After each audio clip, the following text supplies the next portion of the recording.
ఈ ప్రోటీనూరియా అనేది ట్రీట్మెంట్ అనేది మనకి స్వతహాగా ఏంటంటే ఏ కారణంతో ప్రోటీన్ లీక్ అవుతుంది అనేది ఫస్ట్ కనిపెట్టాలి. సో ఇప్పుడు సపోజ్ డయాబెటీస్ తోటి ప్రోటీన్ లీక్ అవుతుంది, దాని ట్రీట్మెంట్ సపరేట్గా ఉంటుంది. లేదు బ్లడ్ ప్రెషర్ తోటి ప్రోటీన్ లీక్ అవుతుంది, దాని ట్రీట్మెంట్ సపరేట్గా ఉంటుంది. బట్ ఏదేమైనా కానీ ప్రోటీన్ లీక్ అవుతున్నప్పుడు బేసిక్గా ఉన్నటువంటి డయాబెటీస్, బ్లడ్ ప్రెషర్ అనేటటువంటిది కంట్రోల్లో ఉంచుకోవాల్సిన అవసరము చాలా ఇంపార్టెంట్. ప్రోటీనూరియా రాకముందు వరకు పర్వాలేదు, ఒకసారి స్టార్ట్ అయిన తర్వాత వాళ్ళ డయాబెటీస్ కంట్రోల్ సరిగ్గా లేకపోయినా, బ్లడ్ ప్రెషర్ కంట్రోల్ సరిగ్గా లేకపోయినా ఈ ప్రోటీన్ అనేటటువంటిది చాలా ర్యాపిడ్గా పెరిగిపోతూ ఉంటుంది. సో కొంతమంది చిన్నపిల్లల్లో కూడా ఈ ప్రోటీనూరియా అనేది జరుగుతుంటుంది. వీళ్ళకి మనం ఏం చేస్తామంటే కిడ్నీకి కొన్ని బ్లడ్ టెస్టులు చేసిన తర్వాత వాళ్ళ సీరాలజీ టెస్టులు ఇవన్నీ కొన్ని ఉంటాయి, అల్ట్రాసౌండ్ చేస్తాము, వాళ్ళ కిడ్నీ సైజ్ ఎలా ఉంటుందో చూసుకుంటాం. ఇవన్నీ చూసిన తర్వాత వాళ్ళకి కిడ్నీలో ముక్క పరీక్ష అంటే బయాప్సీ చేస్తాం.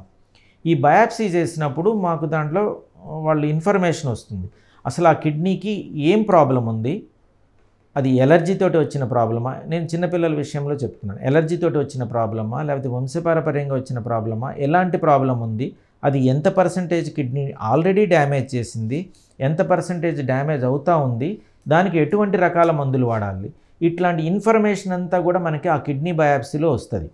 దాన్ని బట్టి మనం ఫర్దర్గా ట్రీట్మెంట్ ఇస్తాం. కొంతమందికి ఒక 2 సంవత్సరాలు కూడా ఇస్తాం, కొంతమందికి 3 సంవత్సరాలు అవుతాయి, కొంతమందికి లైఫ్ లాంగ్ కూడా మనం ట్రీట్మెంట్ ఇస్తాము.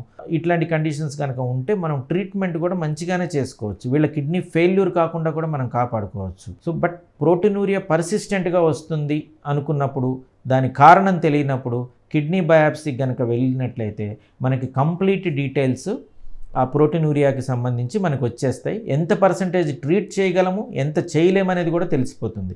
సో ట్రీట్మెంట్ చేయాల్సి వస్తే ఏం మందులు వాడాలనేది కూడా అంత మంచి క్లారిటీగా తెలిసిపోతుంది. సో ఈ బయాప్సీ అనే విషయం చాలామంది స్వతహాగా భయపడతారు, భయపడాల్సిన అవసరం ఏమీ లేదు.